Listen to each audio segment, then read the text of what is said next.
It's 7:01. This is a meeting of the Noank Zoning Commission, a special meeting to deal with only one subject, the short-term rental issue. Okay, Dana has joined. So I'm going to call the roll. Wave your hand when you hear your name. Art Tanner, Blake Powell, Beth Steele, Dana Oviatt. I'm Rick Smith, so that's the 5 voting members. Larry Dunn is an alternate member, and he's also an elected alternate, and we have another one who will join us in a bit. Okay, there is a statement I have to read because of the nature of these remote meetings, one of the governor's executive order conditions. I'll be as quickly as I can.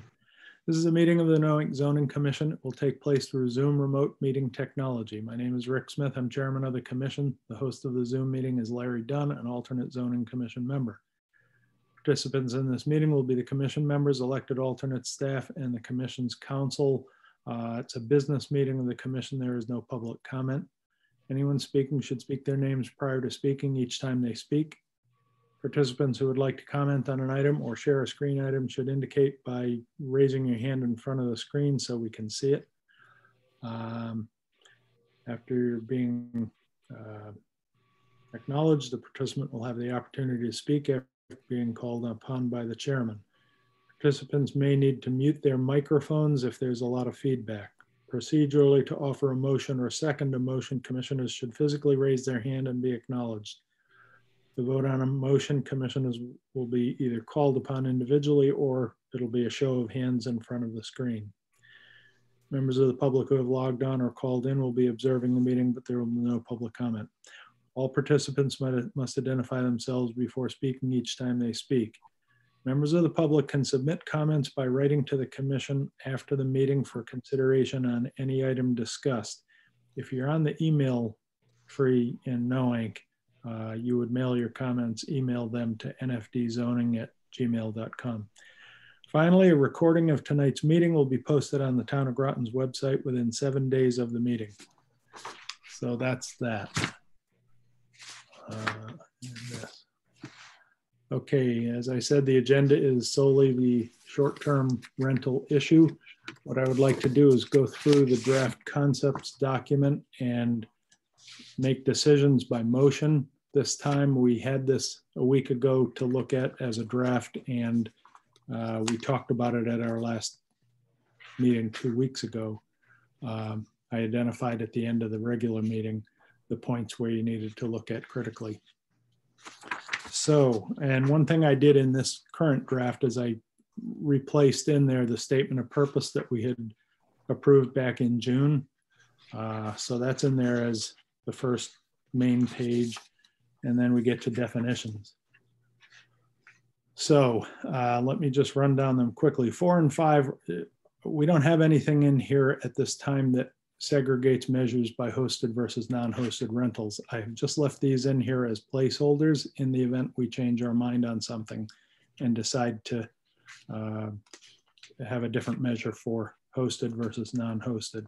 So we don't need to do anything with those at the end of the process. If we haven't done anything different for them, we'll just take them out. Apartment, we had this, we had more or less agreed on this a couple of meetings ago. I had highlighted it in green as a decision we've made. If there are no motions to change it, we will leave those as they are, and the next draft you see will be white-faced. Nip. Nip Tanner. I was curious about the definition of apartments, whether or not we defined it anywhere else in our regulations. And what I found under the definition section, section 18, dwelling unit, it mentions not only sleeping and kitchen, but sanitary facilities as being part of a dwelling unit. And it would seem to me that would be appropriate to. That's a good catch. Here. Okay, so I will add that in. Any disagreement with that? Okay, Larry's going to get that up for us to see. But I would add in there a bathroom and a kitchen, for lack of better words. The language we use elsewhere is sanitary facilities, but. Okay. One or more bedrooms, sanitary facilities, and a kitchen. Okay. Any disagreement? Seeing none, we'll do that. Good catch. Thank you. I have one other point. Yep. It says it is part of a larger dwelling unit. Part of the discussion we had at the last meeting about apartments referenced the possibility that it might be over a garage, or conceivably even could be in a separate building. Are we not acknowledging that those might exist, or? No, that's a good point. It could be a standalone on the property, as long later on you'll see somewhere in there it says if you're going to use an outbuilding, an accessory building as a short-term rental dwelling unit, it has to be a legal dwelling unit in Noank. So probably according to Groton rules, it would have to meet the criteria for a legal dwelling unit, but it could be a standalone. And that other section, we'll see it when we go through, says if you have a separate standing dwelling unit and the main dwelling unit, you can rent one or the other, but you can't rent both. So your point, I think, is a good one. Let's cogitate on that a minute. If you take out a separate section of a larger dwelling unit, you basically have a dwelling unit with one or more bedrooms, sanitary facilities, and a kitchen, and you're back to calling it a house. So how do you distinguish between an apartment and a conventional dwelling unit? That's why we went off on this section of a larger dwelling unit, but I see your point. Nip? Well, the example of a garage apartment, it would be, you know, it's not a dwelling unit, but it is primarily a garage, which also happens to have a separate section with a bedroom, kitchen, and bathroom. So a separate section of a larger dwelling or garage unit. Larger building. Yeah. A separate section of a larger building with one or more bedrooms, sanitary facilities, and a kitchen. Does that satisfy people? Any disagreement? Seeing none, we'll do that. Of a building. Okay.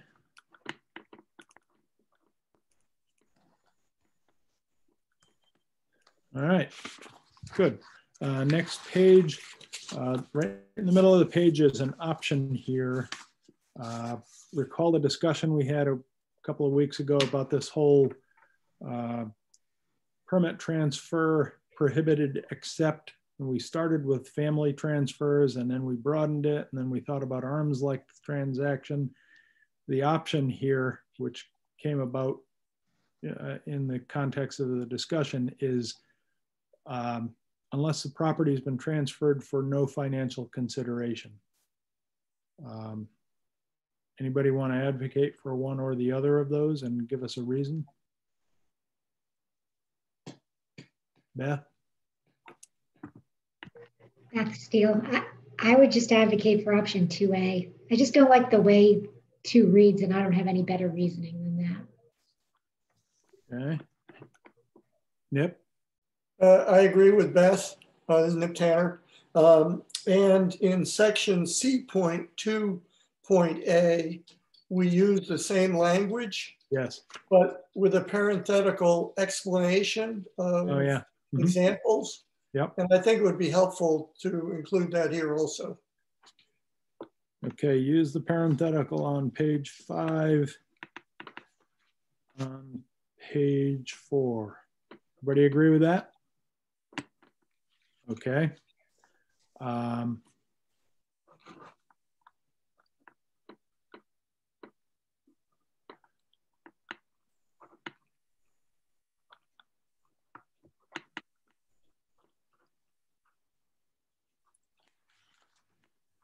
Okay. Actually, I skipped over something. Go back up to number 7 on that page. The green. Oh, wait a minute. Am I? No, I didn't.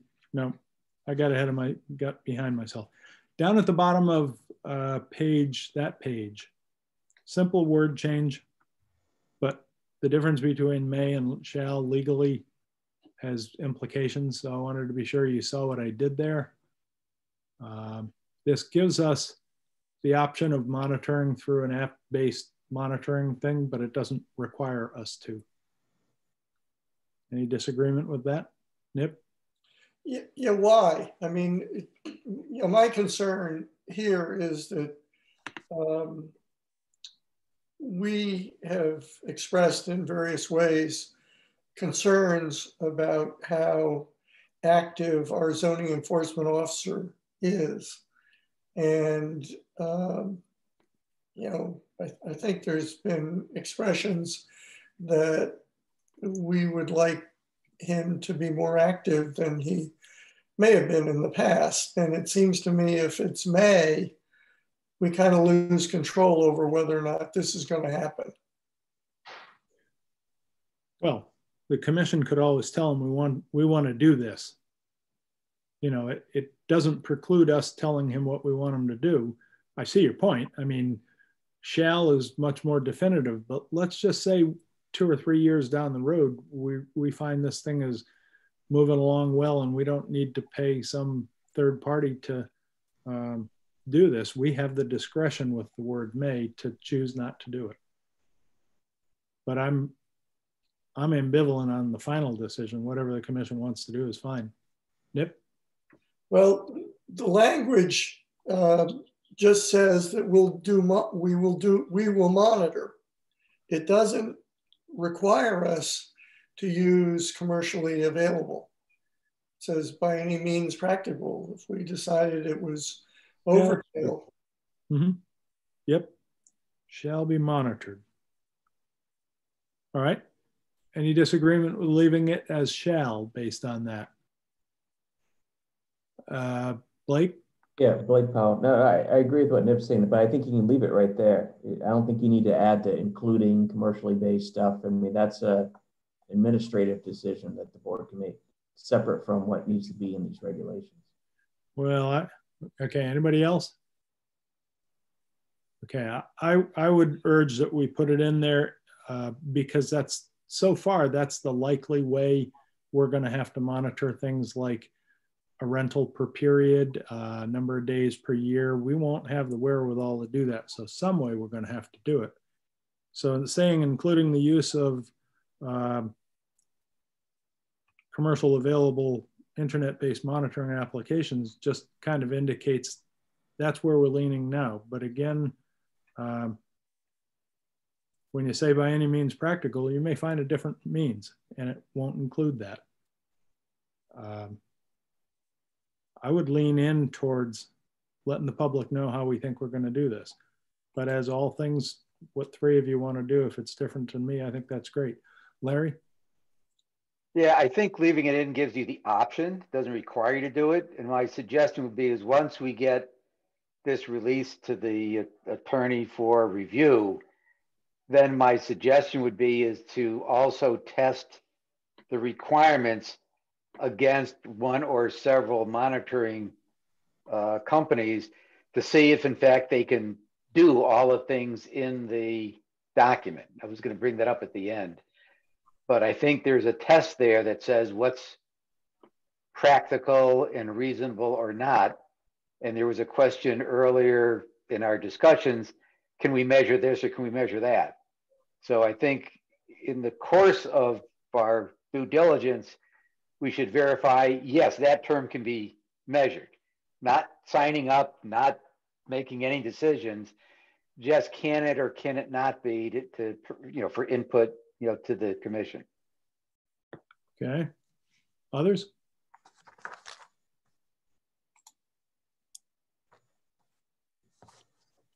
Okay.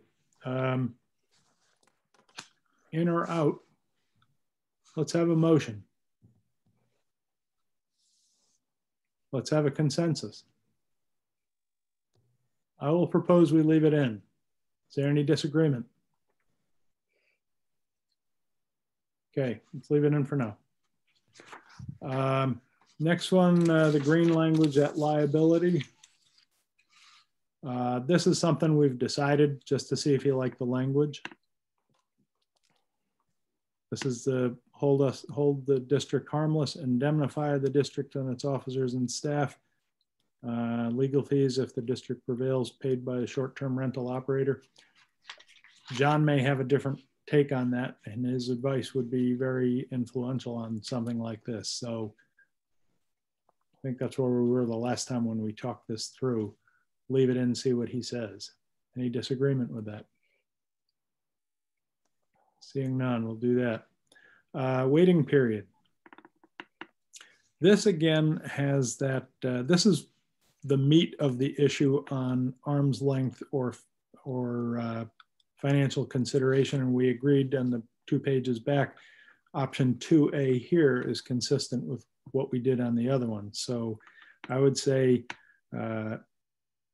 option 2A is the working proposal. Is there any disagreement with that? Okay, seeing none. Hey, Rick. Who? Rick, it's Dana. Dana. Can't see you for a minute. Dana Oviatt. Yeah, I know, but as usual, I'm having screen problems here. Let me, there you are. Okay, Dana. Yeah, I just want to go back and revisit the original premise for having this waiting period and giving an exception to the waiting period for a family transferring a house. Can anybody recall for me why we put that in there and what the rationale for that is? The waiting period was as a hedge against people who wanted to buy houses as a business entity with no intention of living. Yep. Putting the exemption to the measure in here instead of in its own standalone later in the document came about a couple of meetings ago. I think Nip made the suggestion that if there's only the one measure, the waiting period where this thing applies, then put the measure in here and then take the whole thing out of it at the end of the document. So that's why it landed here. So what? You think about, maybe this is the nature of your question. If you don't have it in there and property transfers within a family, the new owner has to wait 3 years to keep doing what theoretically his father was doing, which is why the exemption is, if so there's no financial consideration, it's an and I get that, and I'm questioning the premise of why that's a problem for the new owner, regardless of whether they're a family member or not. Why the having to wait the 3 years is a problem? Why shouldn't any owner be required to wait 3 years, regardless of whether it's being transferred at arm's length or as a family transfer or in trust? Or am I missing something? I think you are only in the, but it doesn't mean it's not ripe for a reconsideration. What you're missing is months ago, as we began to discuss potential solutions to the things we identified as problems, there was a strong sense that, you know, the family transition in families ought to be protected in some way so that, you know, the family home wasn't lost. If you recall, there were a lot of other measures originally that would have had constraints on them. That's why the exemption to the transfer was in its own section. But as we paired those things out and dropped them, this was the only one left. And the logic is, you know, 3rd generation home, and the son takes it over from the parents, and they've been doing short-term rentals under a permit and everything like 5 years from now. Do you want to tell him he's the new owner and he has to wait 3 years? Or do you want to say if it's a corporate or a family transfer or trust, I think is the other example in here, then that transfer is as if there was no change in ownership for the purposes of this measure. That's just the logic. What we decide is up to the 5 of us. Does that answer your question on the rest? No, I remember discussing this. In fact, the first time it came up was when my proposal came up and I suggested a family transfer. So I do recall. Okay, thanks a lot. Okay.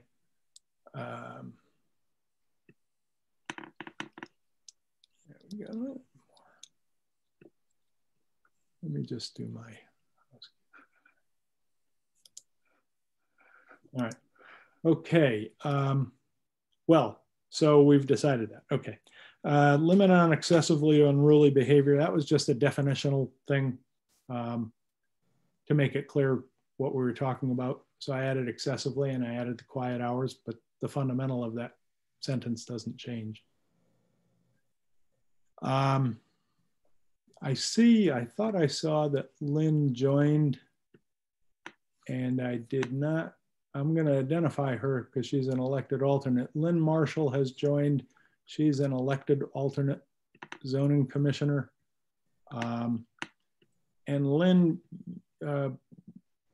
we went past those definitions. I'm going to ask the commission if you're okay with us returning to the definition on events and parties, simply because Lynn had a point to make on that at the past meeting and we decided we'd leave it as it was and move it on to the next meeting. This would be the time to talk about that. So is there any objection to going back and looking at that one? I don't see any. So Larry, could you scroll us back? It's page 3. Yeah, it's bottom of that page. There you go. All right. This has 2 things in here as a definition. Later on, where we just were in the document, we're proposing to prohibit them. It's events as defined and large parties as defined. Anybody offer a motion to change it or a discussion on why they think it ought to be changed? And I still can't see. There. Okay, Lynn. Wait a minute. Yeah, there you go. Yeah, I'm unmuted. Yeah, so I think the events is good, but the large parties, I don't think that definition in terms of what is large works. And the example, I may have given it before. So let's say I rent a house that's, that can handle quite a few people guest-wise, but it's just a 2-bedroom house. And I can think of several houses like that around here. So if I just rented that 2-bedroom house by myself, then it means I can have 2 guests. But if I rent it with my partner, John, and 4 grandchildren, then I could have 12 guests. Well, it's the same house. And why in one case it's 2 guests and the other case it's 12 guests? It's nonsensical. It's not logical. Right. That's what you said last time. What's your proposed solution? So my solution is that I don't think there is a way to define in those ways by number of bedrooms or number of whatever, what a large party is. I don't think it comes under some formulaic thing. I think that if we're going to, I would say something like you would have no events or parties. An exception to parties can be made in individual cases with the permission of the host. In other words, that the renter could ask the host, I would like to do thus and so, and the host would give permission to do that on an individual basis. Others? But in general, it would be no events or parties, which is pretty standard language for rentals, short-term rentals. Okay, Larry? Nip, do you have your hand up or you're scratching your palm? Oh, you do, okay. Larry and then Nip. All right. I think Lynn has a point on the number, but I think if you just took that out, that a commercial scale gathering attended, but includes commonly commercialized services, but not limited to. In other words, it's more of a formal paid engagement type of thing versus somebody's throwing a barbecue and, for his birthday party. So I think that's one part of it. And, maybe that could be added to Lynn's comment about, that there's that any party requires a host approval, but I think those are two different thoughts. Okay, if we're not going to enforce that, then we don't need to have it in here if we're going to let the host manage his business. I don't mind that. This evolved from not wanting to have, a large group of people with a keg in the backyard. Nip was first, then Blake, then back to Larry. Nip? Yeah, when I saw large parties, I thought that's a good idea because if, let's just say 4 or 6 people are in the renting group, but then they host a party for 20 or 30 other people, it's going to dramatically increase the impact on the neighborhood. There will be a lot more cars, there'll be a lot more people, there'll be presumably a lot more noise. So I like the idea of restricting them. But when I look at the definition, a commercial scale gathering, I think that's hard for me to interpret exactly what that means. But the words seem to say, if it's catered and you've got a DJ and bright pulsating lights, well, okay. But how about a group of 4 or 6 people who have another 20 or 30 people show up for a party? To me, that's a large party. I think it should be, the size of the party needs to be restricted relative to the size of the original group, and it shouldn't be one that's going to result in a lot more cars, a lot more people making noise on the property and so forth. And I think the commercial aspects of it are misleading because, when my daughter graduated from high school, we rented a house up on the South Shore of Boston and hosted, a lot of classmates and their parents and so forth.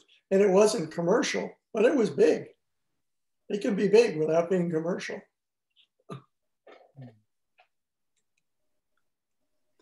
Can we resolve this by adding a cap in there somehow? I mean, we've already said I'm sorry, Blake, go ahead. Yeah, Rick, Blake Powell. Well, 2 things. One thing I would suggest, I think we're all in agreement on the intent of all this. It's just a matter of finding the right words. But I'm pretty sure that both Airbnb and VRBO and any of those services have a pretty good definition of what this is. And it might be worth reviewing that language and seeing what should be adopted.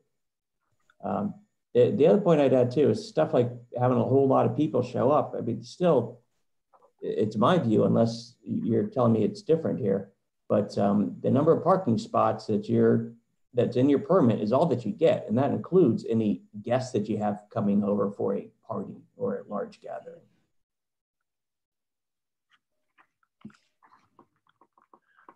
Okay. So that part should be kind of look at the definition in the hosting services, and parking is already dealt with in the parking section.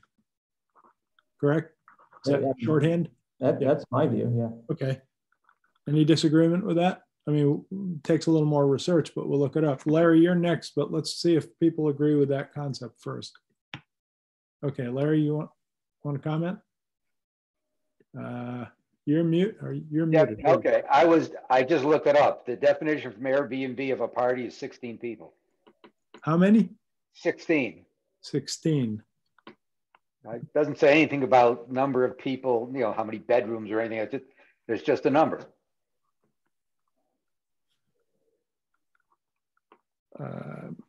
Does that comfort people? We just put that in? It's consistent with the hosting platforms. Wait a minute, Lynn, I want to see if people agree with that.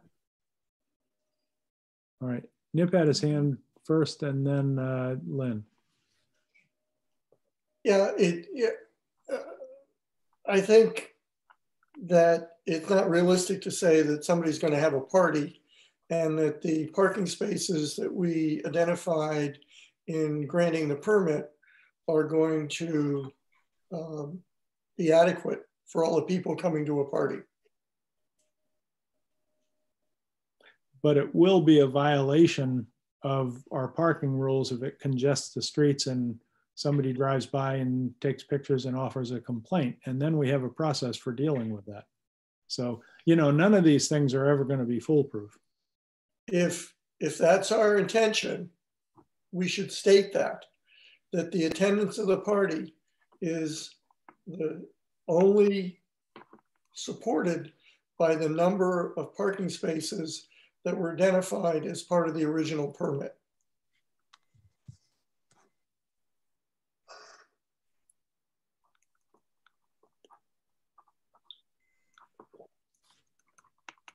Okay, attendance at a party is limited by the number of parking spaces in the original permit. That concept agreeable? Okay, I have Lynn after that. Well, let me get the thought down. Attendance at a party is limited by the number of parking spots authorized by the permit. Okay, Lynn? I was thinking, again, going back to the no events or parties concept. And I wonder if it could be, I mean, I think the whole commission is because, as I said, that is standard language. I think the whole commission tends to be a little more humanistic about it and think that people might want to entertain a little bit. And what's the matter with that, as long as they do it well. I was wondering if some language could be no events or parties other than small, quiet gatherings. And that's, you know, you keep it small, you keep it quiet. It's not going to bother other people if you have some guests over. Okay. As a former regulator, I will tell you I know it's not possible to be enforced unless you define what a quiet gathering is. And we've already dealt with noise. So as a sense of the rule, yeah, I see what you're saying. Mm-hmm. But if we can't, I think we are sort of on the right track with what Nip was saying. Unless you want to put in the 16 as a cap, then, you know, Lynn's example, if she's a renter, she can have 16 people to a party and, you know, fine. Or a party of 4 can have 12 more. Well, yeah, no rental party could have more than 16. So if you had 8 people in the rental party, there could be 24 people in the yard. But if it's a 4-bedroom house, hopefully there's enough yard for them to do it. I like also Nip's suggestion on putting in another sentence in the parking. Well, either there or in the definition that attendance at a party is limited by the number of parking spots authorized by the permit. And then if you're going to have 16, you have to realize that, are we talking about 16? What are we calling people at that point? Because for how many people can rent it, we're not counting younger children as people. In the case of parties, you might want to count everybody as a person.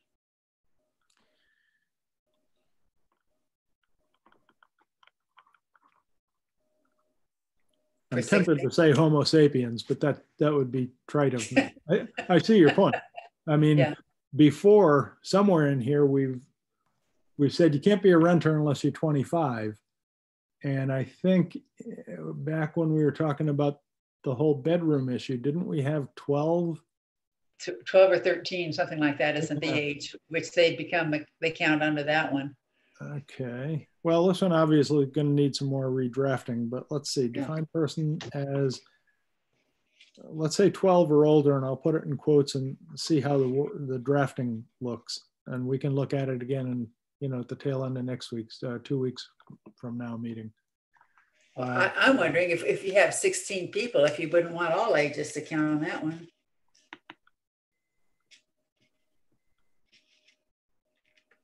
What's your pleasure? I would prefer it to be all people. Okay, I'm asking everybody, you know, just because this has got 3 moving parts now. Potentially a 16 cap, potentially a definition of a person by age, and potentially adding in a parking spot caveat. So it's beginning to become one of those amorphous things again. So we should decide what we want to do. I'll write it up and send it out for people to see if they like it or they want to change it. So are those the 3 things you'd like to have dealt with? Beth? Steele, I say, like Nip said, just take out the word commercial and then add in the parking issue as Blake brought up. And I think that would cover it. Sometimes, I mean, 16 could be too much. I don't want to sit there and say you can have 16 people over. You know, if you're one person renting and the 15 more people come, that may be too much. But if you take out the word commercial, you make the parking caveat in here as well. Plus we've got the other noise and noise restrictions in place. You know, I think that would cover it. And before I stop talking, I also want to say, and I don't know if it's on the table, I am very much against letting a property owner or a short-term rental host police his own. I mean, what's our zoning enforcement officer for if not to do the policing? So that's all I have to say. Thank you. What was the last? I couldn't quite hear that, Beth. I don't agree with the concept of letting the short-term operator say to an individual, you can have a few more people or blah, blah, blah. I mean, I think our regulations have to be tight and there shouldn't be exceptions. If you want an exception, you get a variance. That's my personal position. Okay. I want to deal with that definition 11 and see if I can find the language you're talking about. Events and large parties, a gathering. Are we striking in addition to the rental party by more than twice the number of persons authorized? Is that the will of the group? I would love this to be a motion that somebody would jot their words down and give us a suggestion, or I have to try and figure out what you want to do and you see it again 2 weeks from now. Because there's commercial occurs twice in that definition. And I don't know where you want to take it out. There's commonly commercialized services with a list of them. And there's a commercial scale gathering, which is what we originally were talking about, what an event was. It's the tone of the event, not whether money changes hands. Yeah, when I was talking about the first reference to commercial. That's where I would remove it. Okay, first reference to commercial, omit.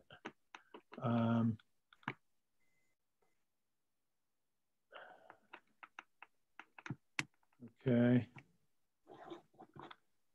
All right, that's 4 ideas. So let me draft something and get it out to people, and 2 weeks from now we can look at it again. How's that?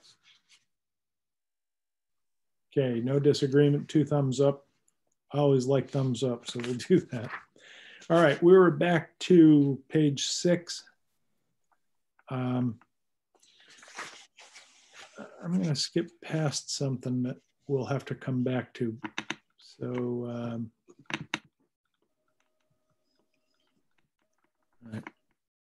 apartments. Okay, after you got done with the definition, oh, Lynn was big on that one too. Let's tell her what we decided to do on that. On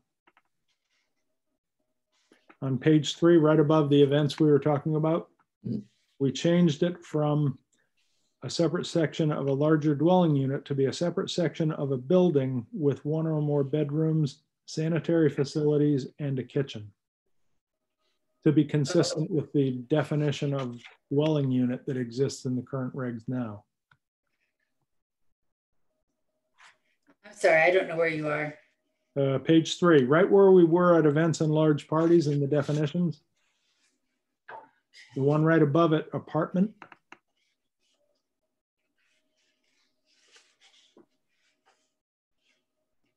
Okay, so you had that, I'm sorry, now what is it? So we changed it to a separate section of a building with one or more bedrooms, sanitary facilities, and a kitchen. Sanitary facilities is part of a definition that already exists in the ordinance for a dwelling unit. And changing large dwelling unit to building gives you the opportunity to use a part of, let's say, a barn or a garage, if it's a legal dwelling unit, Right. to be used, to be defined as an apartment. It's not just the dwelling unit. Nip, did that capture? Yeah, okay. Okay, Lynn? Just so you know where we are as we go to the prohibition. Yeah, Okay. that's fine. All right. So back to page 6, middle of the page, green. Apartments shall not be eligible for use as short-term rental units. Any disagreement with that, or I will change the highlighting? Okay, I see none. All right. Okay, down lower, inspection. This is again something we decided and want to make sure you're happy with the language. STR property is subject to inspection by the zoning enforcement officer in order to determine compliance with this ordinance. Any disagreement with that? Seeing none.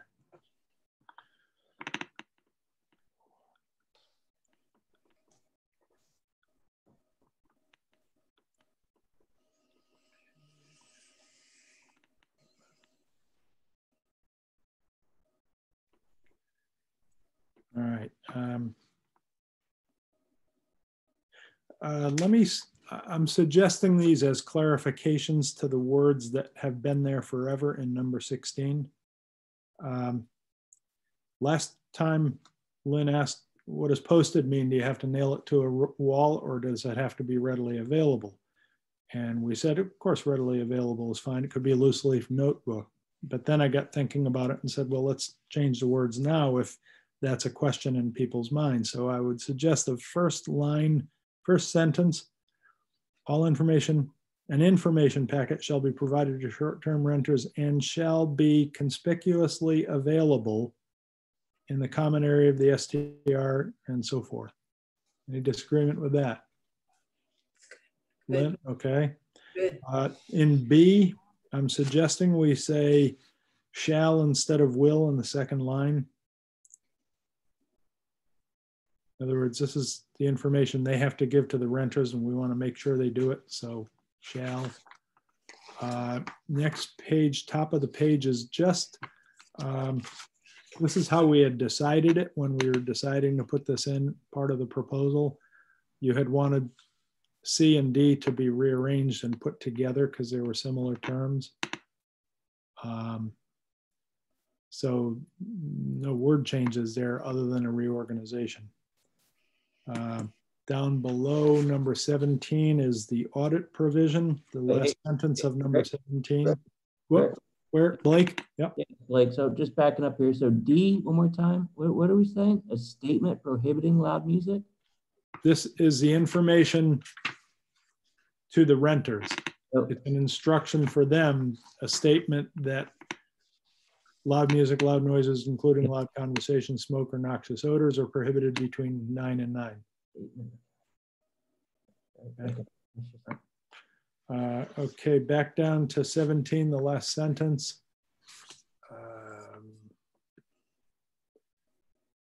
This is that issue about the third-party information for auditing purposes. I think that's what we decided. I'm not sure you've seen that language before this draft, but I think it was there before. Any disagreement with that language? Seeing none. Next one, that was in there last time. That's just a word change to try and clarify that thing, the yellow language. And in the green is what we decided 1 or 2 meetings back to put the bedroom thing back in, the parking spaces based on number of bedrooms. And I would suggest here, well, first of all, let's see if you like the yellow language. Is that clearer for you? The absence of parking opportunities that minimize traffic congestion and allow the passage of emergency vehicles shall be grounds for permit denial.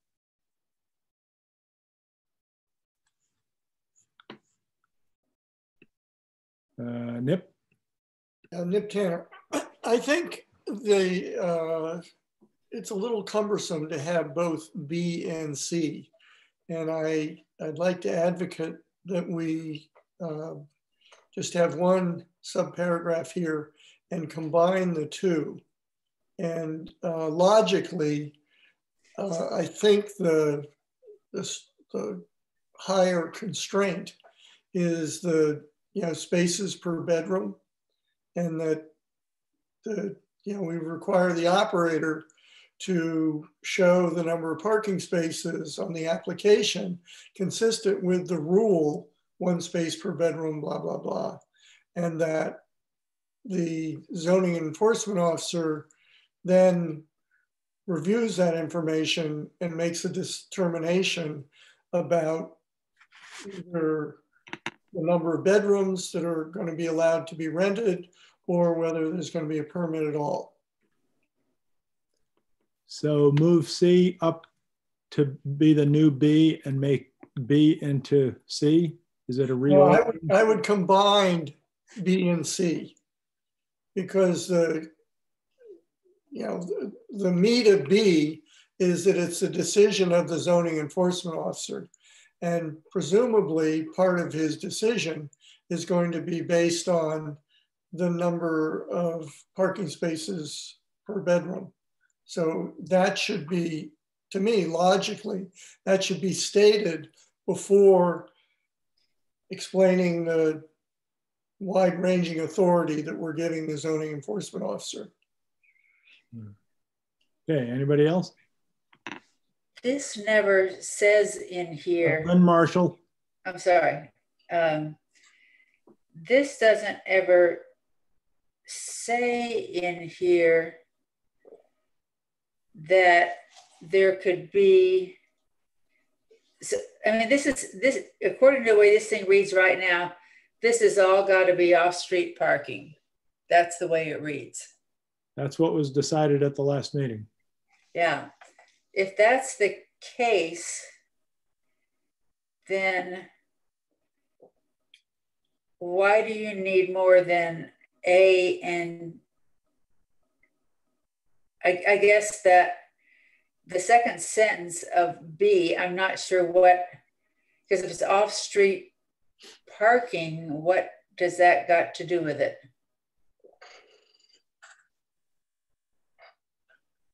That's true. That's a holdover from when when A said off-street parking is encouraged. Yeah. And the group wanted to change it to required.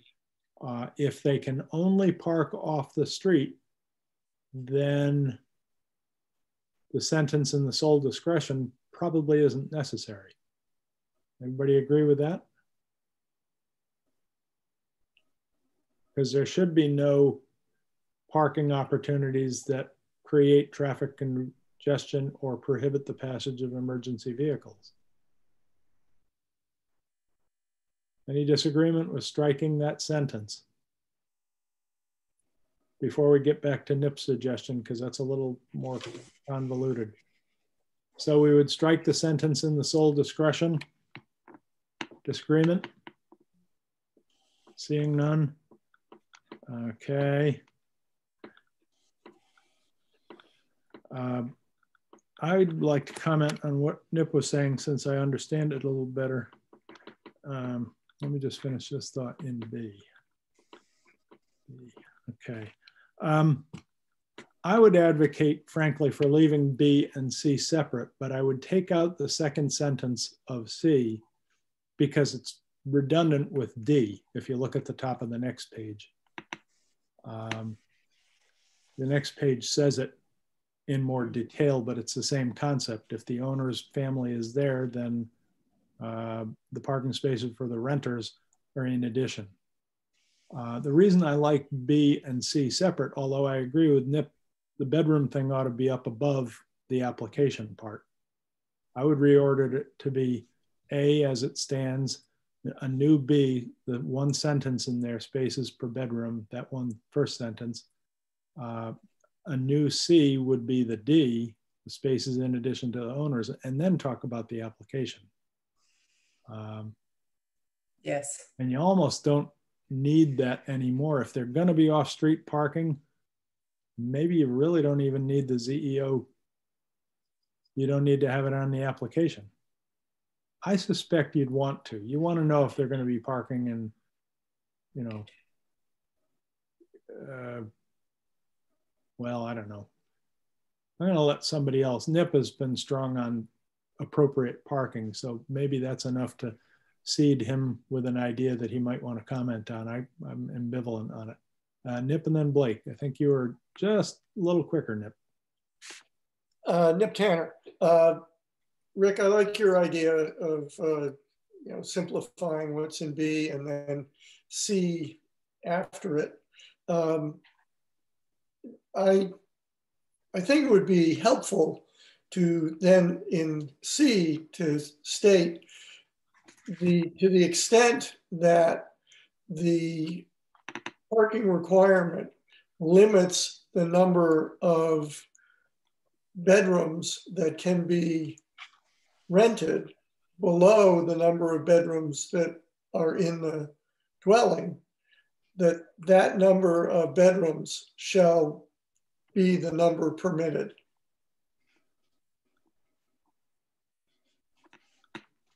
Say that again, please. To the extent that the number of parking spaces available restricts the number of bedrooms that can be rented below the number that are available in the dwelling, that is the number of bedrooms that shall be permitted. I don't follow that. Okay, you've got a 5-bedroom house and you got 2 parking spaces. Under our rules, you're only allowed to rent 2 of the 5 bedrooms.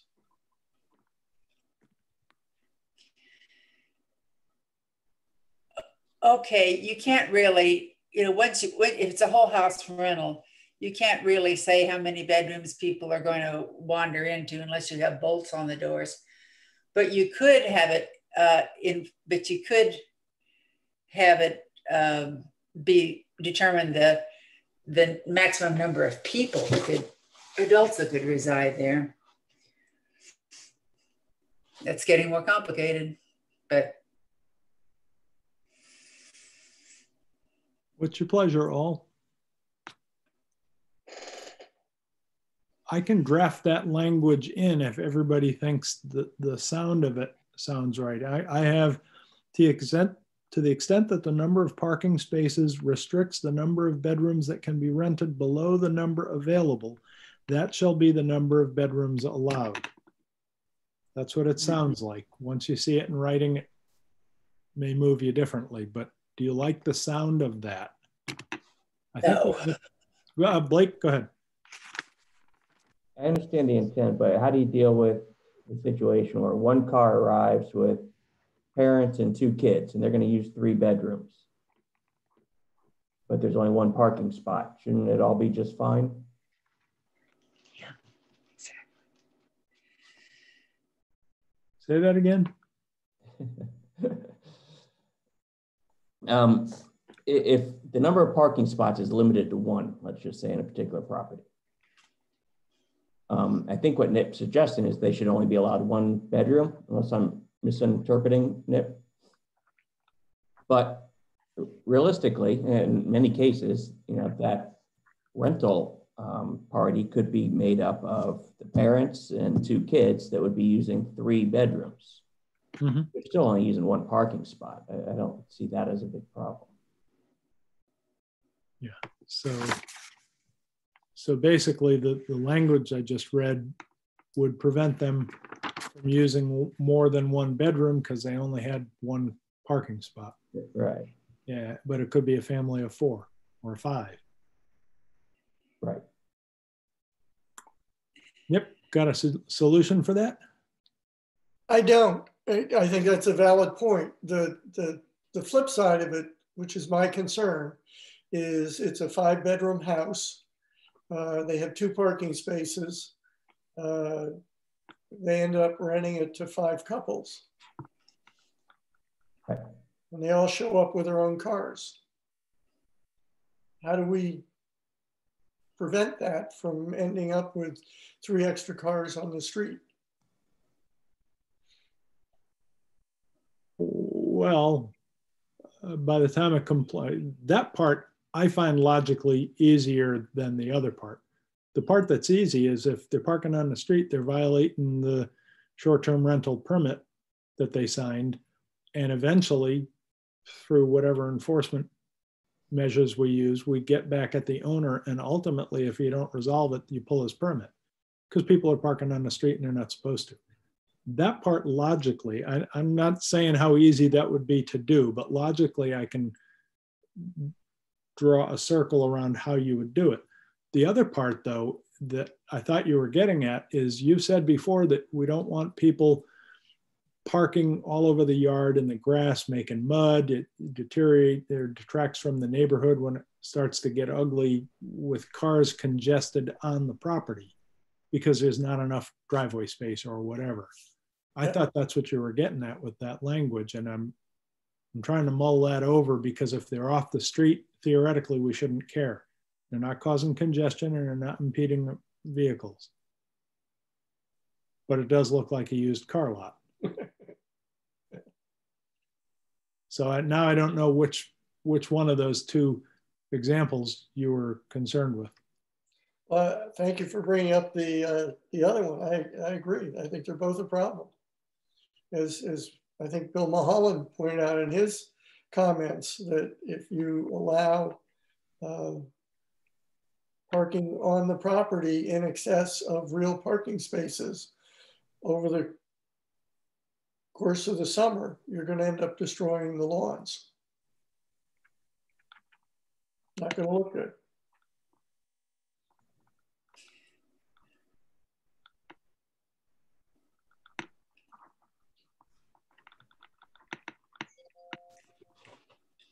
Len? I have a suggestion for the how to put all those in the same thing.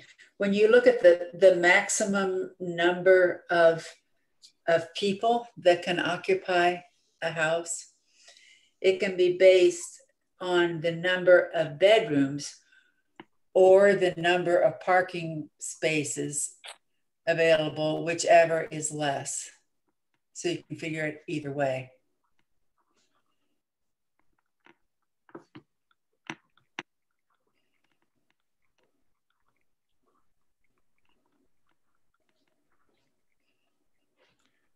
Well, we can try that in a drafting mode and see what it looks like. This section is starting to expand itself again. Yeah, and it's going to turn into a nightmare pretty soon. Mm-hmm. It already hasn't already. For me first, but then for the rest of you, as I ask you to make a decision, Blake. So just before we move on, I mean, it's parking, so we can talk about this all night long if we want.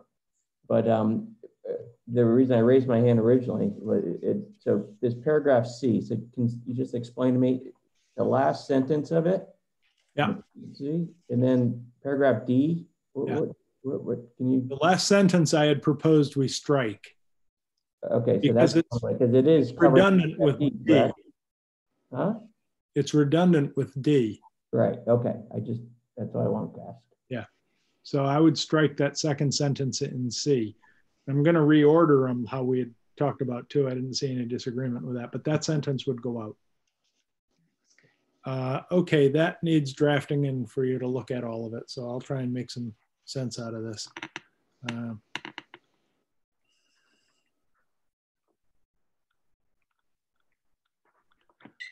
Okay, next one we don't need to talk about. We gotta have John comment on that. That's that whole issue of corporate ownership, and not only whether the whole thing is a good idea, but how we define it. Inspection statement, down in 3C, there it is. Statement signed by the short-term rental operator authorizing the enforcement officer to inspect the premises. That was what we had decided. That's the language. Any disagreement with the language? Seeing none, okay. Was it 801? One thing that needs to be added there somewhere is that permission for the audit as well. That needs to be there in that section. Well, it's in record keeping. That's where people said 2 weeks ago they wanted it to be. Okay. Is someone going to be confused when they apply and didn't know that they needed to have that form? Then they're going to see that form that wasn't signed, or I don't know how they know they have to present. I can put it back in application materials. That's where it was in the first place.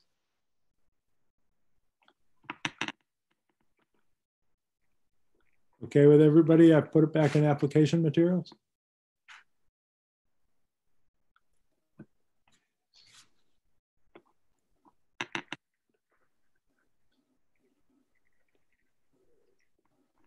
Do I see hands? It's hard to see. Nobody? Okay, so we'll do that. Audit sentence from number 17 into... Where is it in the... Number 17 on the previous page. Yeah, let me see.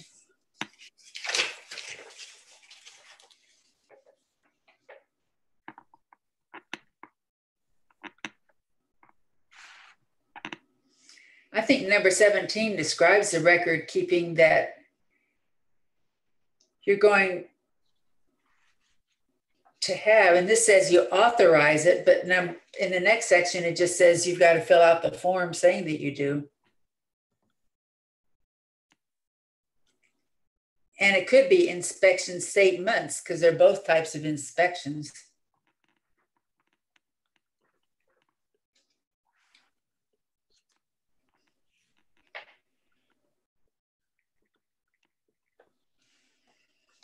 So we leave it in 17 and add something in section D3 that requires the owner to sign off on this. Right. Instead of the authorization alone, you also want an instruction in the application materials. Right. Any disagreement with that? Okay, we'll do that. Next one is middle of page 9, just things we decided, 5 and 6. We decided the permit would be valid for the calendar year and a renewal period for 1 year. Those are short and sweet. The next one, we never did decide this one. Rick? Yeah. Nip? Just want to make sure I understand the intention here. That the first permit will end on December 31st, but all renewals will have a January 1, December 31 renewal period. So somebody's going to pay a permit fee for the first year and get a fraction of a year, but each year after that, whatever the fee is, they get a whole year. Is that the intention? Actually, even in the succeeding years, they might not, because if you read number 7, which is the next thing I was talking about, I'm suggesting that the operator must reapply 30 days prior to the first date of rental. So he could always do this May to December as his permit, and his renewal is in April for May rental of every year. Somebody goes away and he's not staying on top of this.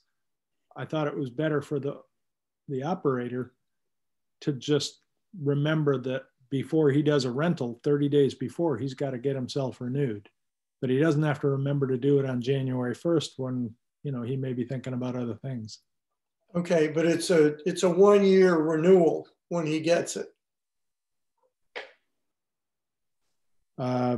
Yeah, we could say renewable for the calendar year in which issued, if that makes more sense to you. It just seems to me they ought to be consistent.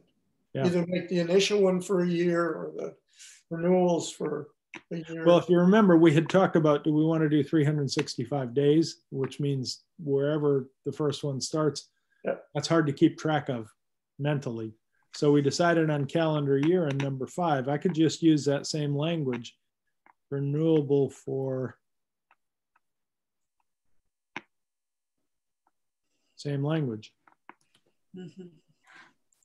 That makes sense. Yeah, okay. Change number 6 to be like number 5. Okay, good catch. That 30 days now, look at number 7. I'm suggesting that they don't have to do it in December of every year. They can do it, if they're not going to rent until July, they could do their reapplication in June. That's one way of doing it. The other way is to say, you always have to renew in December, even if you're not going to rent for 6 months. Yep. You know, I like the concept of, you know, a window. I'm just worried that 30 days is a little tight with, you know, Bill Mulholland's schedule. If the initial application is incomplete, he asks them to go come up with some other documentation. They come back, Bill misses one of his meetings. Just 30 days seems a little tight. Mm-hmm. All right. Well, there's no reason they can't start earlier, but this means they can't be any less than 30 days. I see your point, but if that was me and I wanted to rent in May, I might be starting this in March. Well, this is Nick Tanner again. I'd suggest we apply at least 30 days. I mean, the way this reads, yep. To me, it's definitive. You're supposed to show up 30 days before okay. you. All right, Blake? Yeah, I'm fine with that, at least 30 days. I was kind of going that direction anyway. But do we also say anywhere else that they're not allowed to advertise the rental without having a permit in place? I don't think we say that anywhere, no. I think that would be relevant to put here in this section, or one of these in the permit section somewhere. Mm-hmm. Good point. Yeah. Agreed. Good point.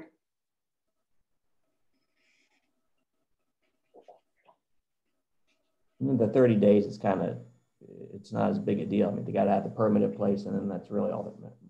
Short-term rental operator must reapply at least 30 days prior to the first date of rental and the next permit. This actually needs to be a whole new paragraph.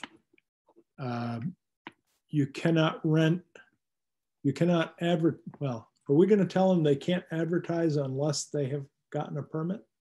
That's right. I would think so. Absolutely. Well, just play devil's advocate for the minute.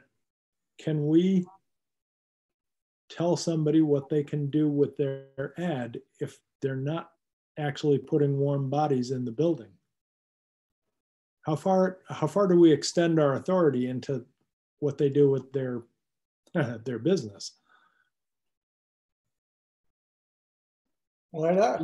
Just being the devil's, because I think it's an overreach. It's going to be viewed as maybe one of the biggest overreaches we make. But I saw 3 hands say they like the idea, so we can add it in there. Larry?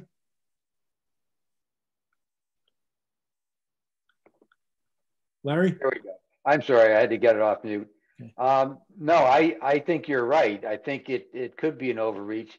Certainly you can't rent it without a permit, but you know, the advertisement might be there for the duration, you know, so I think that would be an overreach, just personally.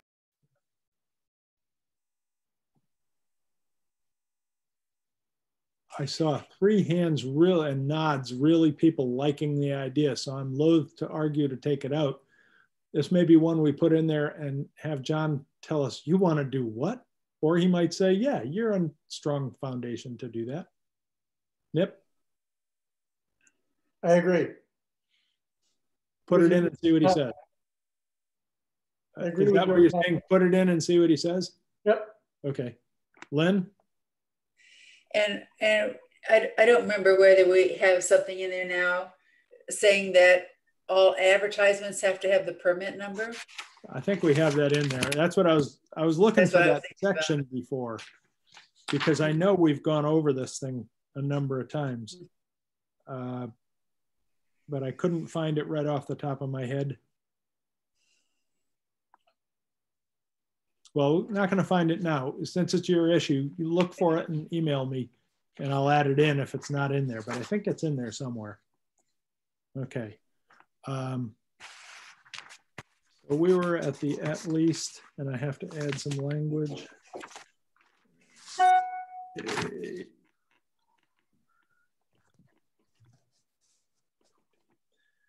All right. Permit transferability, that just goes back to what we've already decided. We took the consideration, financial consideration rather than arm's length. Okay, last page. And then somebody remind me to go back a couple of pages, because depending on how we decide this last page, bottom of page 9 and top of page 10, we may want to wordsmith a couple of paragraphs previous, and I'll point them out if we need to. This is that revocation rule, not the exemption from the waiting period. This is if you revoke, and Blake had a good point last time that we want to ensure that we're exhausting all other enforcement mechanisms before we go to a permit revocation process. So I added option 1A to try and capture the sense of what he was saying. Having said that, I left the original in there because by saying the commission may rescind and revoke, it means we have the choice of not to. And that was my initial reaction to Blake, but then I thought more about it and I put this alternative wording in, and I wanted to see how everybody felt about the both of them. So that's teeing up. Anybody? Nip? I don't see what you're talking about. You mentioned a 1A. Bottom of page 9 is the original language. It's E1. And then top of page 10, option 1A is revocation rule. It's several lines longer. It's not what's on the screen. It's not on the screen. It's not in what was sent out. Well, that stinks. Yeah. Boy, I hope that's the only change, because I'm realizing that the last document I sent you was the last past draft. Not mine says November 27th. The one you have on the screen says November 23rd. Okay, the ones I emailed to everyone had this language in there. Well, we're going to have to hold it to talk about it the next meeting, because if it's not available to be put up on the screen, we can't make a decision on it according to the governor's rules for remote meetings. So that's a punt till next meeting. Read the one I emailed as a staff draft. That's a preliminary draft, not for public disclosure. And you will decide it in 2 weeks. The last thing on this page, all right, whoops. Can you get back to the document? Yeah, no. That one, yeah.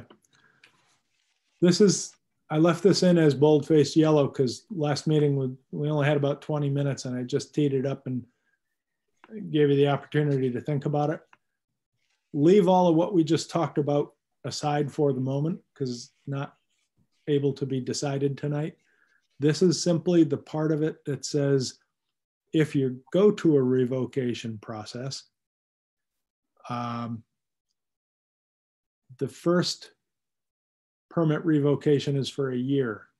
The second one is for 3 years after the person's come back online and is renting, theoretically violates again, and it gets all the way to a revocation hearing. The period would be 3 years. Third offense would be permanent. If you remember, originally we had 1 year for the first offense, permanent for the second offense. And I thought we were leaning at the last meeting that if anything, the 3-tier approach was better than the 2. And then we got into the other stuff that Blake had been talking about. So does anybody have an opinion on the tiered approach? I'm desperately trying to make as many decisions as we can because next time will be a regular meeting and we won't have as much time. We're going to have a public hearing on a DACO proposal and so forth. So I'm trying to decide as many things as we can. Nip? Nip Tanner, revocation for the second offense, the 3 years, I assume is from the date of the second revocation, not the first revocation. Actually, it would be a 3-year period from the date that we vote to revoke it. They had gone they could have gone a couple of years with no violations. Then, you know, upset the apple cart again. We bring them in for their second offense revocation hearing. Time could have elapsed. So I would say the first revocation doesn't have any bearing on the second one. No, but my point is that you have the same language from the date of the revocation. In the case of the second one, you're talking about a second revocation, correct?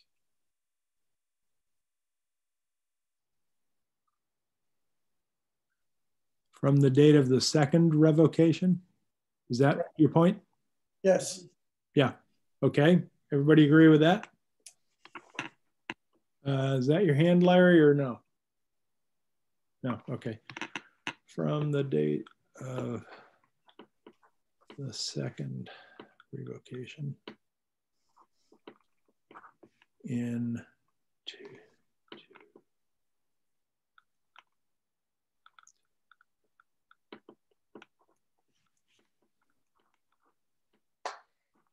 okay. All right.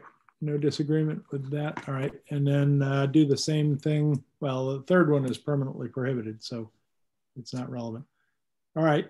So any disagreement with that? The 3 tiers with the added word. Okay. Last item is penalties. This has been in here forever, but we've never really decided it, probably because it's the last page and we never get to it. So read that, see what you think. Normally, zoning rules violations are, according to statutes, cease and desist orders sometimes have financial penalties associated with them. That's what I'm told. The suggestion is that if you operate without a permit, maybe we put a financial penalty in there. And if so, what should it be? I don't even know if we can do that, but it's one for a legal review.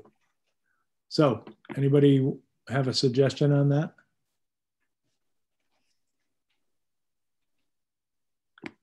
I think it should be really stiff. What have we seen in some of the other ones, like $500 a day or something? I mean, something where you just don't want to do it.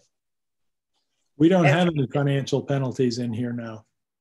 No, I mean, what we've seen in from other towns and cities. I don't know. But I've seen like first and second and third, and I assume that's notification. But I don't know, Larry, do you remember seeing, or have some of those been on a daily basis? But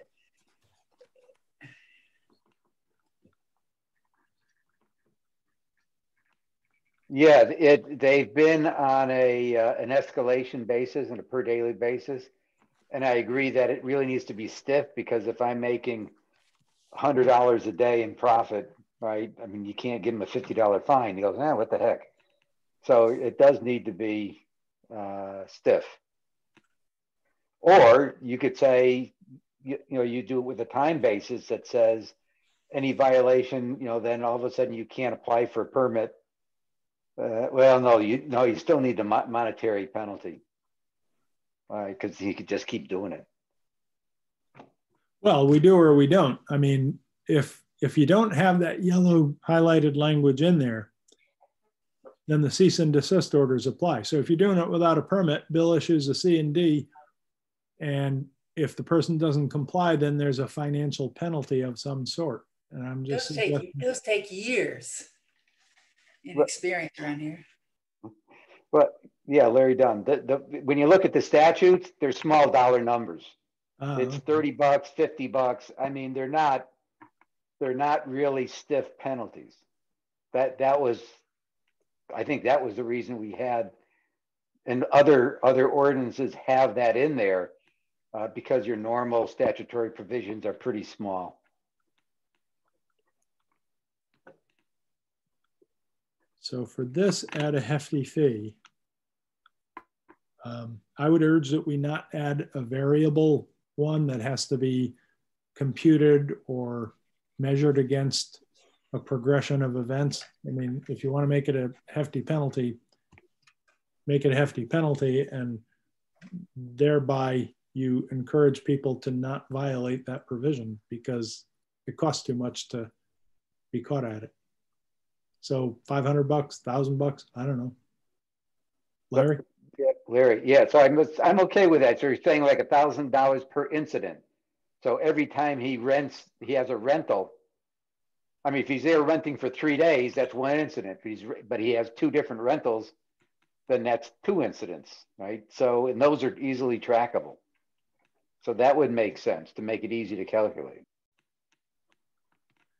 Well, if it's per incident and we can track it, it should be in excess of what they could make as the rental without making it variable based on the person that's doing it.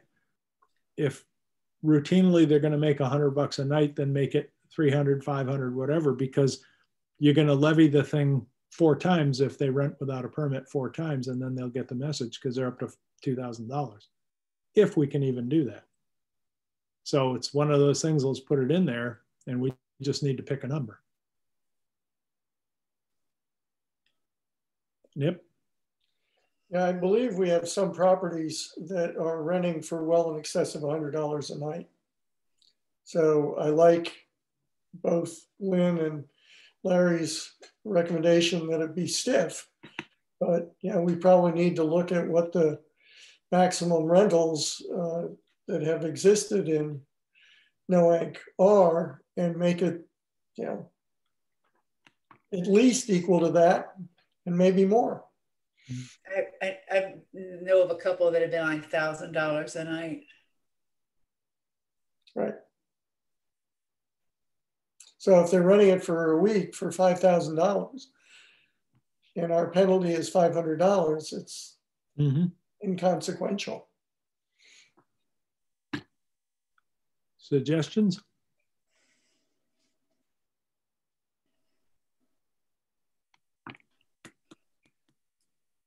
Nick Tanner, some multiple of what they're renting it for.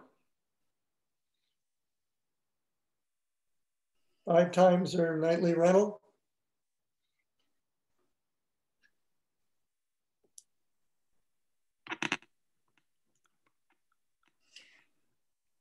That makes sense, but then again, that makes it a more complicated rule. When I've seen that in other zoning regulations, it's been one number for everybody. And what kind of number? As I say, they were stepped. If we want to do, and I'm thinking if they were in the $500 to $1,500 ranges, as I recall.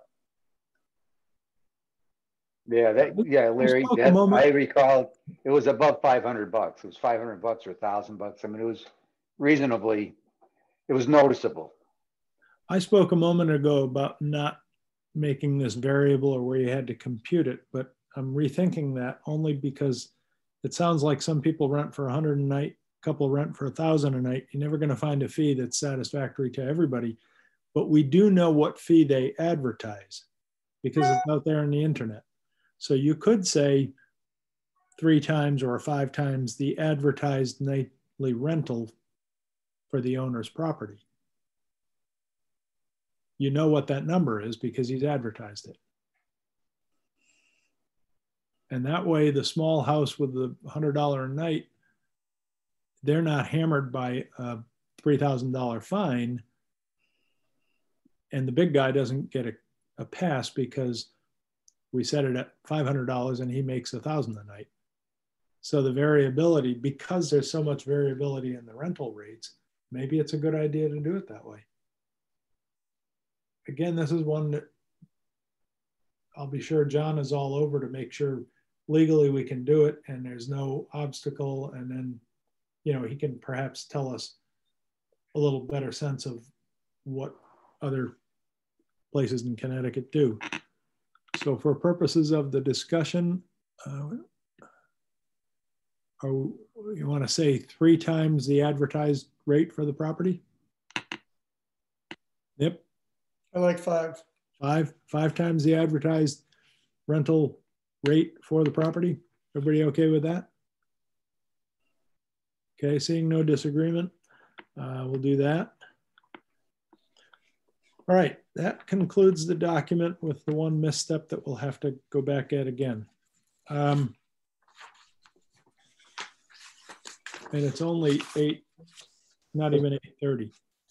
I would like to tease a thought that I feel kind of serious about, but I have to say I'm exactly perched right in the middle of that proverbial fence in not knowing which way I would go if I had to be the one to make such a decision. So I'm going to tee the thing up this way. Under zoning rules, one of the things we're supposed to look at is commercialization of property. That's kind of inherent in the purpose statement of the Blue Book. And I can, that's one point. Second point, I see the value to Noank of hosted rentals. The person living in their home, defraying expenses, has a part of the home that they want to rent out. They can segregate the bathroom or you know, rent rooms. There's a value to Noank of keeping the lights on, the sense of neighborhood, the sense of community. So I buy that. My problem is when I think of non-hosted rentals, I don't see the same value to Noank. I get the argument that it's a value to the owner. I mean, taxes are high, costs are, you know, maintaining a house are high. And I have no doubt that this is a good thing for them, the model that they want to use to defray their expenses so that they can keep a home that otherwise they might want to sell. But I see no value to Noank for that. I'm sure in a public hearing, if I were to say such a thing, I'd get all sorts of arguments that would sound like, well, we're bringing new people to Noank so they can, you know, support our local businesses or new fresh blood in town. There are all sorts of things, but most of them would be rationalizations because the purpose would be to make money. And that's a commercialization of a residential property. And I don't see the value to Noank. So I'm perched right up here on this fence with a couple of pickets sticking into me, trying to decide whether we ought to propose in this proposed ordinance the outright prohibition of non-hosted rentals and make the case the best we can that there's no value to the community. There's only a value to the property owner, and it's fundamentally turning a private residence into a hotel, which is a violation of the norms of zoning rules. You're commercializing residential property. And then I start to lean over and say, well, there are people doing this. And, you know, I've had relatives come and stay in a non-hosted rental and they didn't cause any trouble and they enjoyed Noank and they were able to visit with me. And so I can see that kind of benefit to the owner and to the renter, but not necessarily to Noank. So I'm teetering back and forth, and I don't want to offer a motion. This thing will be like a third rail if we ever put it on the table as a proposed measure in here.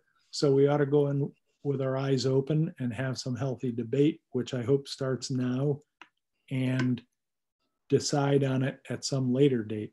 Don't try and force a decision tonight, but start the ball rolling on what 5 voting members elected to the commission think is the responsible thing for all of Noank with respect to non-hosted rentals, period. I'd welcome any input on that.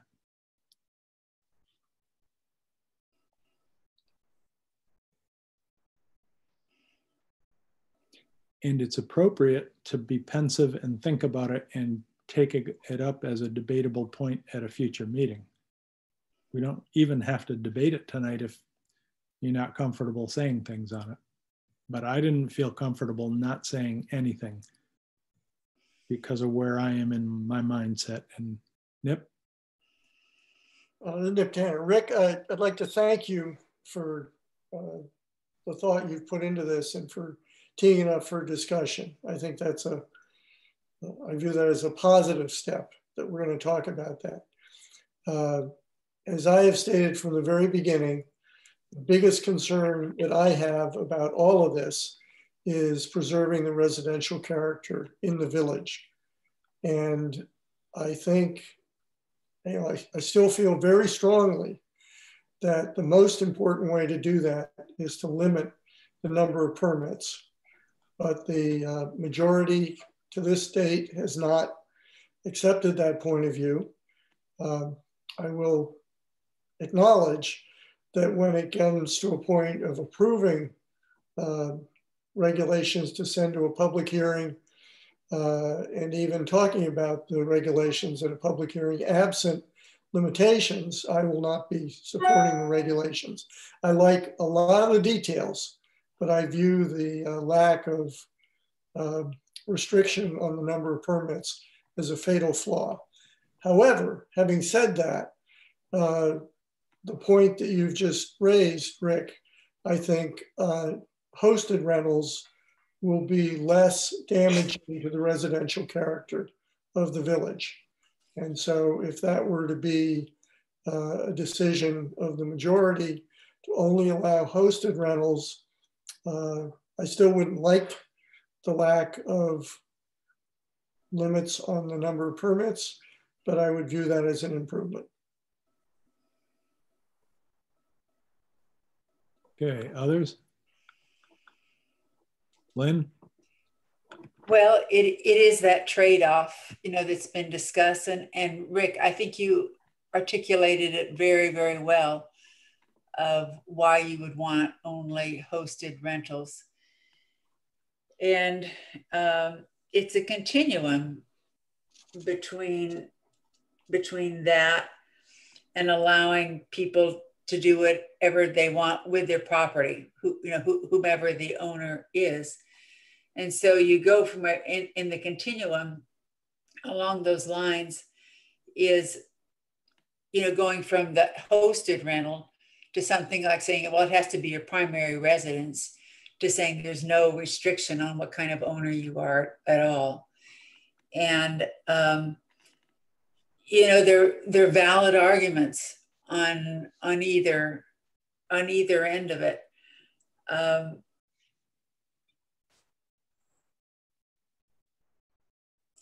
I think that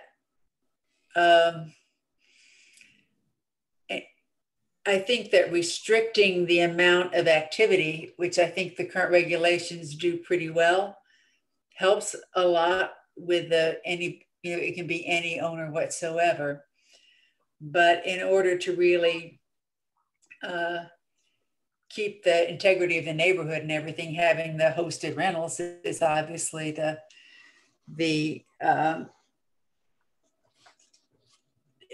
gives you the most preservation of that. It's a difficult thing, and I think it's something that people. I think people have thought about it a lot, and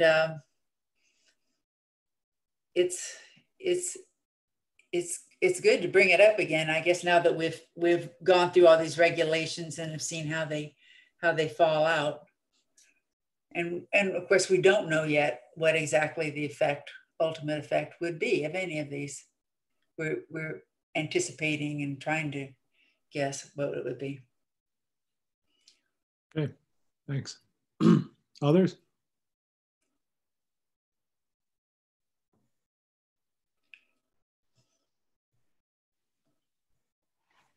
Okay.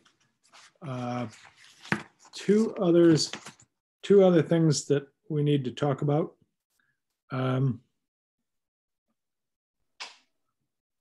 Next meetings. The next one, December 15th, is a regular meeting, and I'll point this out to you very carefully. Since it has a public hearing, it's going to have a different Zoom link. And so if you just pick up any old agenda and hit the same old link, you're not going to get to the right meeting. For this one meeting alone, it's going to have a different link. So you need to use the agenda for the December 15th meeting. I hope somehow I'll get that word across to the public, but I think most of the public looks at the email we sent them in advance of the meeting and they use that one. So the next meeting on our 2-week schedule would be December 29th. I'm going to suggest we push it for a week to January 5th. The reason I say that is if you look at the calendar of new meetings that hasn't come out yet, but the third Tuesday in January is the 19th. So if we have our next meeting on December 29th, there's then 3 weeks to go to the regular meeting, or you try and compress something in there, and you guys don't like to do that, and frankly I don't either. So it seems to me the best thing to do is have 3 weeks elapse between December 15th, have the next special meeting on January 5th, and then 2 weeks later have our regular meeting. And then we're going to have that problem again somewhere in February where the schedule doesn't work for us, but we'll cross that bridge when we come to it.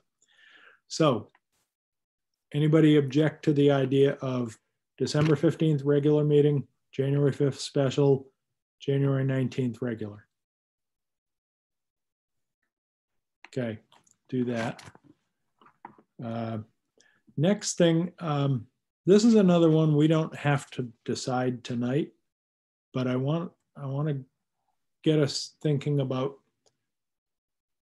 it's potentially the next meeting we will wrap all these things up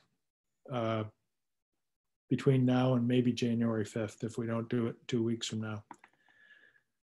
We need to be thinking about the strategy to get public input on this, and there's a couple of ways to do it. We could just say we're going to propose an ordinance change. We'll have a public hearing, which would probably span 2 nights because of the number of people who are likely to want to comment. But as you know, that limits our ability to make substantive changes. We can go thumbs up or thumbs down or make minor adjustments after the hearing, but we can't make major ones. The other way is to have a public workshop somewhere intermediate. It's not required by law, but you might ponder it and decide it's a good thing for a couple of reasons. One of which is, I mean, we all know we're going to get 95% of the people who are going to find 100 ways to say, don't do this. I mean, it's just the nature of, it's human nature. That's what we'll get. I'm wanting to hear what the 5% have to say, that have maybe ideas that run like, if you're going to do this, don't do it that way, do it this way. Maybe it's not even 5% of the comments, but we could benefit from getting input from people who look at this from their vantage point and give us an alternative way to do it that we could find satisfactory, and it would help out the people that are doing it.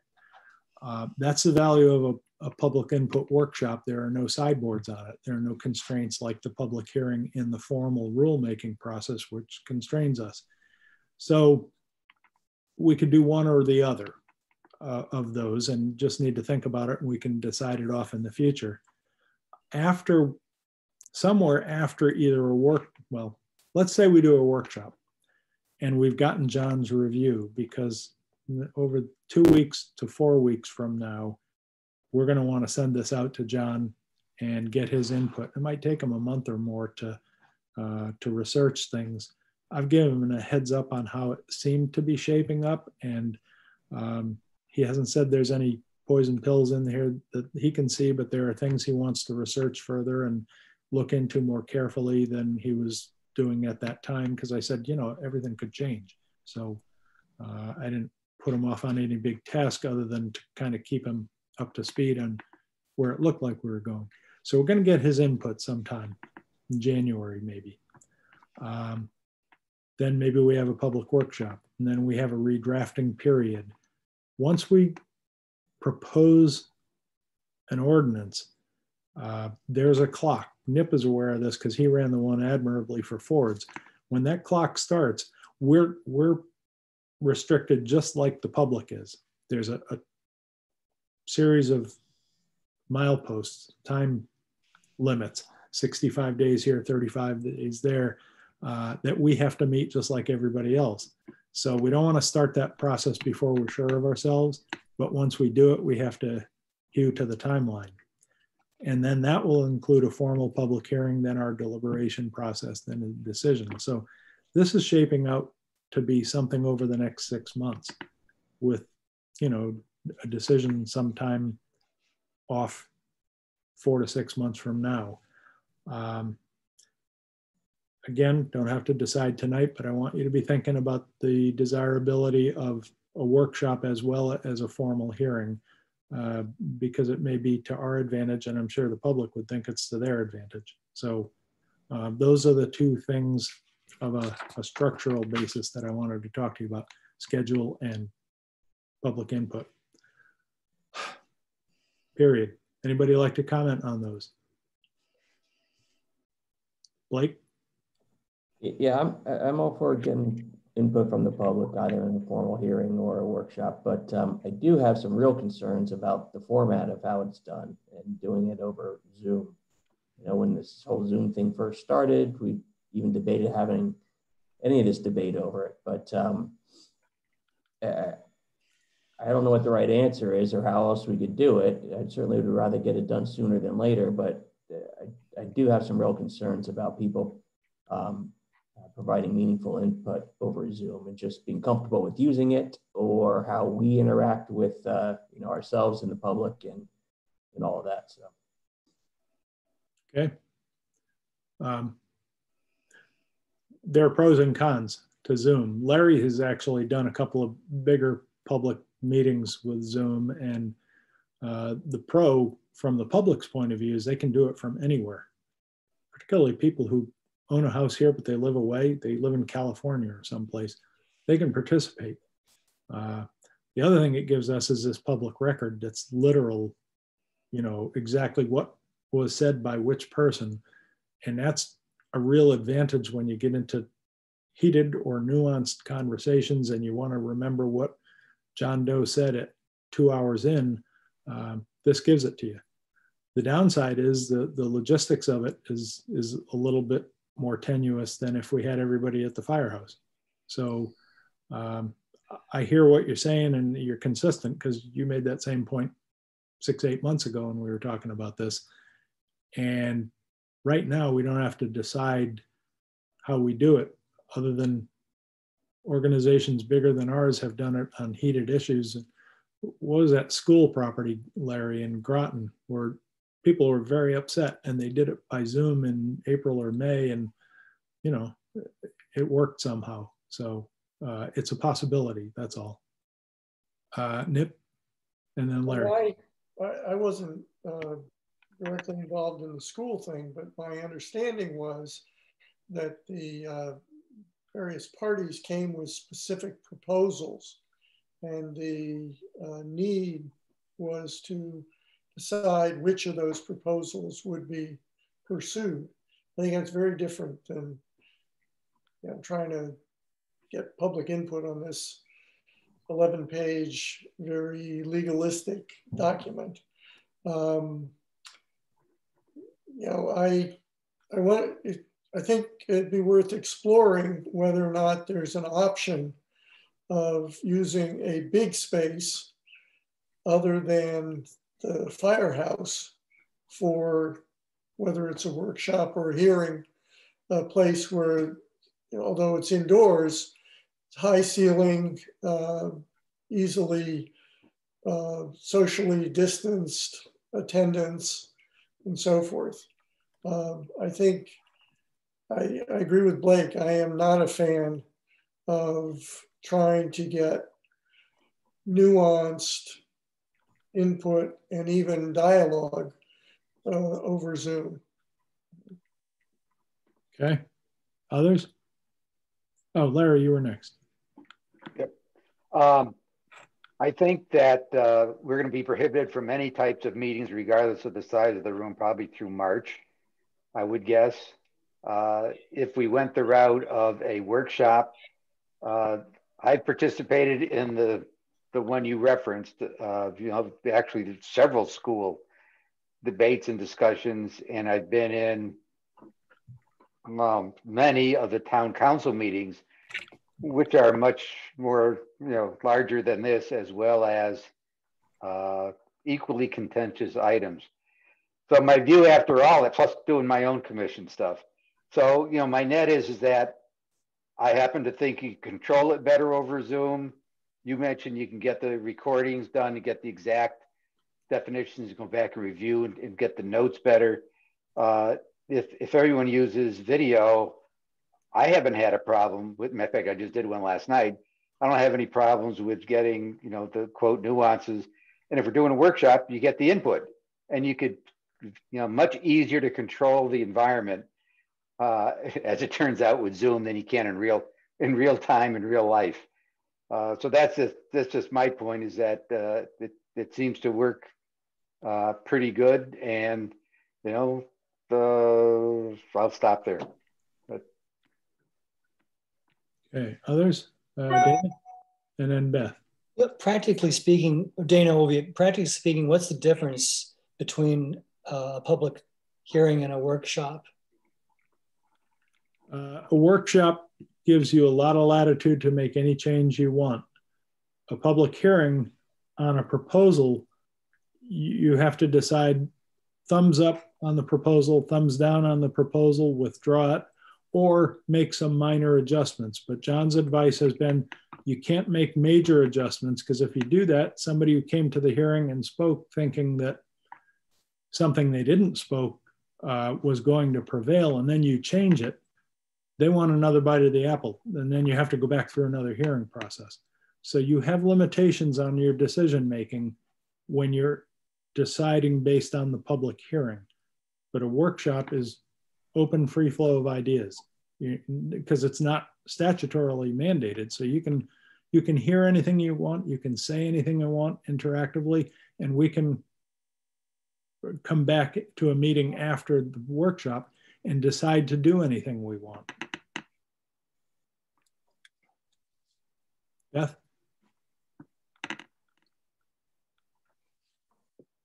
Beth Steele, I don't feel comfortable having a public workshop in a contained space. And I don't really care how big the space is. I don't want to do that. I'd rather do it on Zoom. I understand there's limitations, but I'm not going to, you know, risk my health for this. Okay. All right. Well, I think everybody spoke, and we don't have to decide tonight. So that's healthy to start to frame our thinking on it. It's 8:49. Does anybody else have anything for the good of the order? Looking down my list. Lynn? I was just hoping when we send the document to John Casey that it might be really helpful if he sends it back to us, like with edit tracking or some way that we can see what changes he made. And if he could also, you know, make comments about with some of the things, like if he takes something out or, you know, makes big changes or makes a big addition to something, if he would just, you know, explain to us why he did that, that would be really helpful as we review his changes. And decide if we agreed with all of them. Yeah, well, 2 points. We can do that. And you know, he likes to speak to us as opposed to giving us written comments. Yeah. But I'm going to urge him also to give us written comments because, well, again, with Zoom, we can go back and in minutes back and see exactly what he said if we're confused. I have a hard time taking notes, listening to him, and then figuring out if I captured it right. But if I can go back to the video, then it doesn't matter. Having said all of that, he may not want to use this document at all. He may have a different way of approaching it. This is just for him to be able to see what we're proposing, see how the whole thing fits together. But as an attorney that does land use law, he may decide to do it a whole different way, and that's fine because it'll probably come back better because he will have knocked things out that, and obviously tell us why, and written things differently if there's a legally better way to write them than are in this. This is just for us to frame our reference and give him the sense of what we want to do. Nip. Nip Tanner, it would make me very nervous if after all the work that we put into crafting this document, John basically threw it away and came back with something significantly different. Yeah, I think I've said before, my experience in working with attorneys is you explain to the attorney what you're trying to accomplish, and they help you to accomplish that. To the extent that we are heading down a bad path, we need John to tell us why he doesn't think that's a good direction and offer some alternatives that he thinks are better, more appropriate, less risky, whatever. But the idea that we would end up with a completely different document from John is not, I think, the right way to proceed. Okay, I said that to assuage the concerns that we'd be giving him words that you guys would be uncomfortable with him. So I'm fascinated with your response to that. I was simply saying in form, not substance. If he has a different way of doing something, I would encourage him to tell us that. I don't expect him to say, you can't do that measure unless he tells us legally we can't do it. I mean, that we'd be foolish not to take that advice, but I don't expect him to rewrite substance. I expect him, if he wants to have a better way of saying it, the form part of it. And I'd be open to listen to what he has to say. He can't eliminate what we've done, but he can suggest a better way to do it. And why would we not take that advice?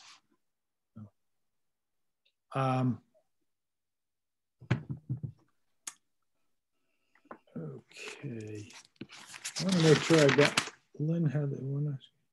You wanted him to edit, track the document, and explain why he would do something differently. Is that right, Lynn? Yeah, I mean, if he's going to put it in a whole different format, obviously. Well, I don't know if he is. That wouldn't be edit tracking, but that'd be a whole different comparison, a whole different document that did the same thing. But the idea is if we can just easily see what changes he was making so we can follow it better, that was. And to Nip's point, we want him to tell us what he thinks about our proposals, but not tell us a different way to do it. We're the deciders, to use George Bush's language, tortured grammar. Is that right, Nip? Correct. We want to tell him what we want to do and have him tell us if there are any problems with it, and if so, what an alternative might be. Correct. Basically, have him help us accomplish what we are trying to accomplish with the language that we've crafted at extensive effort on our part. More from most of you than me. It's only 2.5 years. Yeah, right. On that note, I wasn't born. Huh? I have a grandson who wasn't born when we started this. Yeah, I almost do too. 8:55, is there a motion to adjourn? Larry first. Yeah, I just had one thing. So when you release this document to John, we are going to get a copy of that as an internal staff working document, or how's that going to work?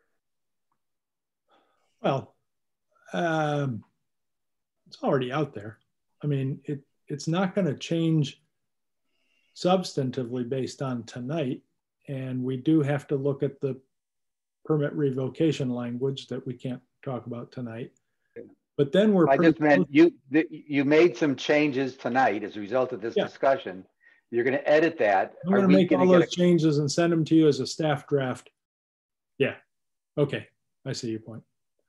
Yeah, I'll do that over the next few days. So you see it. Again, things that were yellow highlighted, I might leave in as green highlighted to make sure you're happy with the language, even having made a decision, because sometimes I'm shooting in the dark trying to capture what you really want to do. So, and I'll get that out in a few days. And again, it'll be a staff draft and you can comment, edit, well, make corrections really is the ideal thing. And we can discuss it again on the 15th. That meeting, just as agenda setting, so we don't run afoul of the rules. We have the public hearing on Doc O for Esker Point. We're going to have a couple of applications, minutes and CEO reports, so kind of the normal stuff. I don't expect that public hearing is going to take very long. So we might have an hour plus to deal with this issue. So that's how the agenda is shaping up. Okay, 8:57, is there a motion to adjourn? Yep, seconded by Beth. All those in favor, raise your hand. See, the chairman gets points if he ends before 9. Thank you all. This was a hot and heavy one. I appreciate all the input, and I'll get something out to you in the next few days.